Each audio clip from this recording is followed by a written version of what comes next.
అందరికీ జై జనసేన. నా పేరు కారంపూడి జానకి సుమంత్, ఆక్వీడ్ పట్టణ జనసేన పార్టీ ఉపాధ్యక్షులు.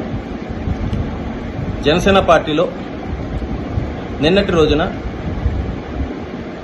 పశ్చిమ గోదావరి జిల్లా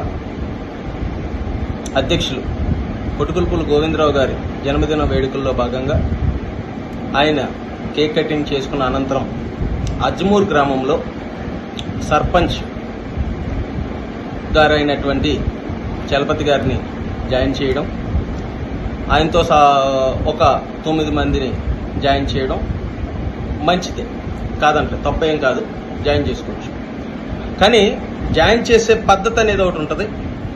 2014 నుంచి ఆ గ్రామంలో జెండా పట్టుకున్న కార్యకర్తల్ని వాళ్ళ యొక్క అభిప్రాయాలు తీసుకుని దానికి అనుగుణంగా జాయినింగ్స్ అనేవి ఉండాలి తప్ప 72 గ్రామాల్లో ఎన్ని గ్రామాల్లో ఇప్పటికీ మీరు జాయిన్ చేశారు?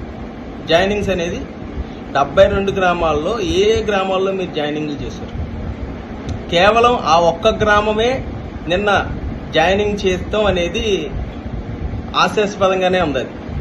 అందులోనూ ఆ గ్రామం చెందిన నిన్న మీరు జాయిన్ చేసిన వాళ్ళలో శంకర్ అనే వ్యక్తి గత నెలల క్రితం ఆక్వీడ్ నగర పంచాయతీలో పవన్ కళ్యాణ్ గారి పార్టీని, పవన్ కళ్యాణ్ గారి పార్టీలో ఉన్న ఒక సామాజిక వర్గాన్ని ఇష్టానుసారంగా బూతులు తిట్టిన వ్యక్తిని మీరు జెండాలు కప్పి ఆహ్వానించడం అనేది కార్యకర్త మనోభావాలు దెబ్బతీశారు తప్ప ఏమీ మీరు ఉపయోగపడేలా చేయాలి.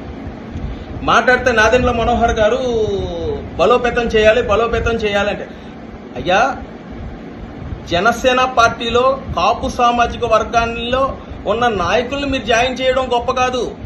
కాపు సామాజిక వర్గం చెందిన వాళ్ళని జాయిన్ చేస్తే మీకు పార్టీ బలోపేతం అయిపోదు. ఈ 72 గ్రామాల్లో బీసీలని, ఎస్సీలని, ఎస్టీలని, మైనార్టీలని ఎంతమందిని జాయిన్ చేశారు?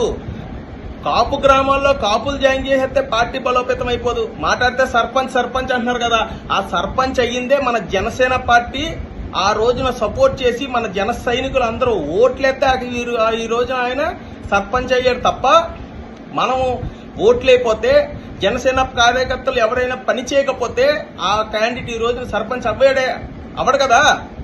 అలాంటప్పుడు ఏ బలోపేతం చేశారు? ఈ రోజున జనసేన పార్టీలో గత 3 సంవత్సరాల్లో ఎస్సీ మాలల్ని ఎంతమందిని జాయిన్ చేశారు? ఎస్సీ మాదిగిని ఎంతమందిని జాయిన్ చేశారు? ఎస్టీలని ఎంతమందిని జాయిన్ చేశారు? బీసీలో గౌడాస్ని ఎంతమందిని జాయిన్ చేశారు? ఈ రోజున మన ఇన్ఛార్జ్ గారు గౌడాస్ చెందిన వ్యక్తి. ఆ గౌడాస్ సామాజిక వర్గంలో ఎన్ని వందల మందిని ఎన్ని గ్రామాల్లో జాయిన్ చేశారు జనసేన పార్టీ వైపు? ఇప్పుడు వైఎస్ఆర్సీపీ పార్టీ తీసుకుంటే అది రెడ్లు సామాజిక వర్గం చెందిందైనా సరే ఆ పార్టీలో ఎస్సీలు, ఎస్టీలు ఎక్కువ శాతం ఉన్నారు. తెలుగుదేశం పార్టీ కమ్మోర్దైనా సరే ఆ పార్టీలో బీసీలు, ఎస్సీలు, ఎస్టీలు ఎక్కువ మోతారులో ఉన్నారు. ఒక్క జనసేన పార్టీలోనే కేవలము మన కాపులనే జాయిన్ చేసేసుకుందాం, కాపుల పార్టీ అయినా సరే కాపులనే జాయిన్ చేసేసుకుందాం, కాపులనే అందరినీ ఎట్టేసుకుంటే మీరు ఇంకా దీన్ని బలోపేతం ఏమైపోద్ది? రాజ్యాధికారం రావాలి, సీఎం అయిపోవాలి అని పవన్ కళ్యాణ్ గారు మన అందరూ ఆకాశించినప్పుడు బీసీలని, ఎస్సీలని, ఎస్టీలని జాయిన్ చేయాలి. ఉండి నియోజకవర్గంలో 72 గ్రామాల్లో ఏ గ్రామాల్లో బీసీలని, ఎస్సీలని, ఎస్టీలని జాయిన్ చేశారు? నాదెండ్ల మనోహర్ గారు జాయిన్ చేయమని ఎవరిని? జనసేన పార్టీలో కాపు గ్రామాల్లో కాపులను జాయిన్ చేయమన్నారా? లేకపోతే నాదెండ్ల మనోహర్ గారు మన జన సైనికుల్ని 2014 నుంచి ఉన్న వాళ్ళని ఇంటి మీదకి కత్తులతో దాడి చేయడానికి వచ్చిన వాళ్ళని జాయిన్ చేయమన్నారా? లేకపోతే నాదెండ్ల మనోహర్ గారు, పవన్ కళ్యాణ్ గారు క్రిమినల్ మైండ్ సెట్ లో ఉన్న వాళ్ళని జాయిన్ చేయమన్నారా? ఎవరిని జాయిన్ చేయమన్నారు? లేకపోతే నాదెండ్ల మనోహర్ గారు అజ్మూర్లో పలానాలో ఉన్నారు, వాళ్ళని మీరు జాయిన్ చేయండి అని అన్నారా? ఆక్వీడ్ మండల ప్రెసిడెంట్ అయినటువంటి బాలాజీ గారు నిన్న మీరు ఎందుకు మాట్లాడలేదు? మీరు ఆక్వీడ్ మండలం అధ్యక్షుడిగా తీసుకుని మీరు ఈ ఆక్వీడ్ మండలంలో ఉన్న గ్రామాల్లో బీసీలు కానీ, ఎస్టీలు కానీ, మైనార్టీలు కానీ ఎంతమందిని మీరు జాయిన్ చేశారు? మీరు మండల అధ్యక్షుడిగా తీసుకుని పార్టీని ఏ బలోపేతం చేశారు? మండల అధ్యక్షుడిగా ఉన్నప్పుడు పార్టీ బలోపేతం చేసే ఉద్దేశం ఉన్నప్పుడు మీ చిన్నకాపురం, మీ పెద్దకాపురం, మీ గుమ్మలూరు, మీ తారపాబ ఈ అన్ని గ్రామాల్లో బీసీలని, ఎస్టీలని కోలపర్లో ఉప్పర్లు ఉన్నారుగా, జనసేన పార్టీలో జాయిన్ చేయండి. అంతేగాని ఎక్కడో ఉన్న అజ్మూర్లో కాపుల్ని జాయిన్ చేసాం, పార్టీని బలోపేతం చేసేస్తాం. ఏంటిది? దీనండి బలోపేతం చేసేస్తారు మీరు? ఆల్రెడీ కాపు గ్రామాల్లో కాపులు జాయిన్ చేస్తే బలోపేతం అయిపోయిందా? ఈ రోజున అక్కడ సర్పంచ్ ఆ వ్యక్తి గెలిచాడంటే జనసేన పార్టీ వాళ్ళు నిస్వార్థంగా ఆ రోజున చలపతి గారు కావాలని కోరుకున్నారు కాబట్టి ఆ రోజు సర్పంచ్ అయ్యారు. అవునా కదా? మరి అన్నప్పుడు ఆయన ఏంటి బలోపేతం చేసేది? ఆ గ్రామంలో 2014 నుంచి జెండా మోసి సర్వం కోల్పోయిన నాని గారి మాటలు లెక్క చేయరా? గుమ్మలూరులో హనుమ గారి మాటలు లెక్క చేయరా? దేనికండి ఇది? నాదన్న మనోహర్ గారు చెప్పారు కాబట్టి నేను జాయిన్ చేశాను. నేను అదే చిత్తశుద్ధి ఉంటే గౌడాసుని జాయిన్ చేయండి, అదే చిత్తశుద్ధి ఉంటే తూర్పు కాపులను జాయిన్ చేయండి, అదే చిత్తశుద్ధి ఉంటే మాలల్ని, మాదిగుల్ని, ఎస్సీ ఎస్టీ ఎరుకుల్ని వాళ్ళని జాయిన్ చేయండి, ముస్లింలని జాయిన్ చేయండి. అప్పుడు కదా మీరు బలోపేతం చేశారు. అది కదా బలోపేతం అంటే. అది అక్కడ 2 వర్గాలు ఉన్నాయి, 2 తిట్టుకున్నారు, 2 గొడవలు జరుగుతున్నాయి. మొన్న కత్తట్టుకుని వచ్చిన విషయం మీకు తెలుసు. అయినా సరే మీరు ఇన్ఛార్జ్ గారు లేకుండా, జిల్లా అధ్యక్షులకు తెలియకుండా, ఆయన వచ్చేదాకా వెయిట్ చేయమన్నా సరే వెయిట్ చేయకుండా, ఒక కార్యకర్తకి కనీసం విలువ కూడా ఇవ్వకుండా మీ ఇష్టాసరంగా మీరు జాయిన్ చేసేస్తే మేము ఇంకా ఇలాగే చేతులు కట్టుకుని కూర్చుంటారు అనుకున్నారా? 72 గ్రామాల్లో ఈ రోజున ప్రతి ఒక్కరి దగ్గర వ్యతిరేకత ఉంది. ప్రతి ఒక్కరు రోడ్డెక్కుతారు ఈ రోజున.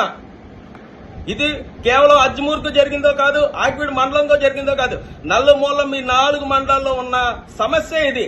మనకు విలువ లేనప్పుడు మనం 2014 నుంచి మన విలువైన సమయాన్ని, మన స్థాయిని అన్ని తిట్టించుకుని, వైసీపీ వాళ్ళతో అమనాభూతులు తిట్టించుకుని, వైసీపీ వాళ్ళతో కేసులు పెట్టించుకుని, వైసీపీ వాళ్ళతో మాపై దాడులు చేయించుకుని ఈ రోజున జనసేన పార్టీ పవన్ కళ్యాణ్ గారి కోసం మేము నిలబడితే మీరు అదే వైసీపీ వాళ్ళని, అదే మా మీద దాడులు చేసిన వాళ్ళని మీరు ఇవాళ పార్టీలో ఆహ్వానించడం అనేది సరికాదు. దీన్ని తక్షణమే మీరు నిర్మూలించండి.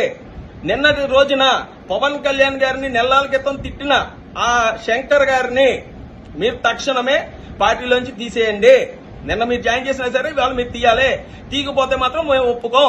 పవన్ కళ్యాణ్ గారి తర్వాత ఎవరైనా పవన్ కళ్యాణ్ గారిని తిట్టినోని ఎలా జాయిన్ చేస్తారు మీరు? పవన్ కళ్యాణ్ గారిని తిట్టినోని జాయిన్ చేశారంటే అధినేతని తిట్టించడానికి జాయిన్ చేస్తున్నారా మీరు? పవన్ కళ్యాణ్ గారిని కేవలం తిట్టించడానికి మీరు ఎలాంటి వాళ్ళందరినీ జాయిన్ చేస్తున్నారా? మీరు దీనిపై చర్యలు తీసుకోలే.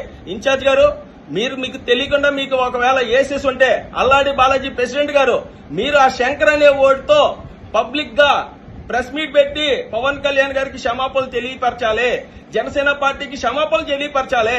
అప్పుడే అబ్బాయి జనసేన పార్టీలో కొనసాగాలి తప్ప మీ ఇష్టాసరంగా పవన్ కళ్యాణ్ గారిని తిట్టినోళ్ళని, పార్టీలో తిట్టినోళ్ళని జాయిన్ చేసేద్దంటే దేమైతే ఒప్పుకోం. పవన్ కళ్యాణ్ గారి తర్వాత ఎవరన్నా మీరైనా సరే గుర్తుంచుకోండి. జై జనసేన.